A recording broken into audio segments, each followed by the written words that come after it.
আহ! আমার খেলনা ভেঙে গেল। এখন আমি কি করব? মন খারাপ করো না। ভাঙলে ঠিকও করা যায়। কিন্তু এটা তো আমার সবচেয়ে প্রিয় খেলনা ছিল। দাও, দাও। আমি ঠিক করে দিচ্ছি। সত্যি পারবে? অবশ্যই। হ্যাঁ, হ্যাঁ, হ্যাঁ। মজার ভাবে কিছু লাগিয়ে দেয়। এ কেমন করে ঠিক করলে? আরে, আমি ভেবেছিলাম এভাবেই চলবে। না, না, এভাবে তো হবে না। তাহলে চলো, জাদুর গাছের কাছে যাই। জাদুর গাছ? ওটা আবার কি?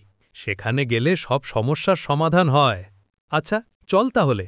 দেখো, দেখো, গাছটা ঝলমল করছে। ওয়াও! কত সুন্দর আলো! হে জাদুর গাছ, দয়া করে এই খেলনাটা ঠিক করে দাও। প্লিজ আবার আগের মতো বানিয়ে দাও।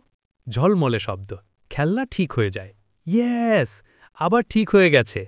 দারুণ! এবার সবাই মিলে খেলি।